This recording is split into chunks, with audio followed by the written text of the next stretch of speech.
Du 17 au 20 mai dernier, la ville de Saint-Quentin recevait le championnat de France de foot UNSS Cadet avec la participation d'établissements scolaires venus de tout le territoire français. Un événement qui fait son retour après 2 ans d'absence et qui a réuni pas moins de 300 personnes. En ce moment, on est devant un événement plutôt sympathique puisqu'on fait la finale des championnats de France catégorie cadet garçons établissement. Voilà, un format à 16 équipes. Alors malheureusement que 14 pour ce championnat de France. On est un petit peu victime du Covid. Mais bon, on est très heureux d'être là puisque depuis 2 ans, on n'avait pas pu beaucoup travailler, on n'avait pas eu beaucoup d'équipes. Et enfin, on renoue avec les championnats et c'est assez merveilleux. Et en plus, sous le soleil saint-quentinois. Le département de l'Aisne a été choisi pour faire cette catégorie en football et ensuite il fallait bien implanter dans le département ce magnifique événement.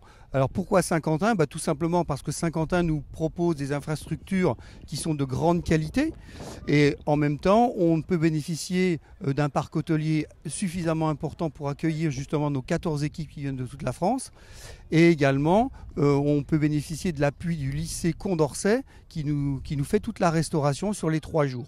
Un championnat de France de UNSS, qui se déroule sur 3 jours. D'abord, en fait, c'est 4 jours, puisque la première journée consiste à toute la mise en place, bien sûr, de la structure et de l'accueil des équipes, avec son lot de tâches administratives, évidemment. Et dès le lendemain, on commence les premiers matchs, donc une journée et demie, de matchs de poule. Et ensuite, ensuite les matchs de classement, jusqu'à vendredi 12h, le dernier match.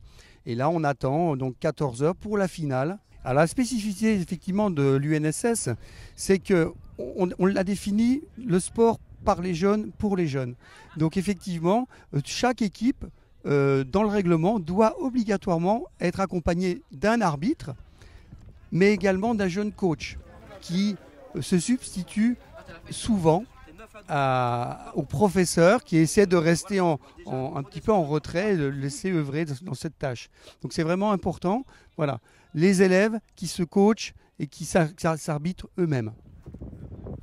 Au-delà du sport, au-delà de la victoire ou de la défaite, il y a tout ce côté éducatif qui est mis en avant par l'UNSS, le respect de la règle, le respect de toutes les valeurs qui font un bon citoyen.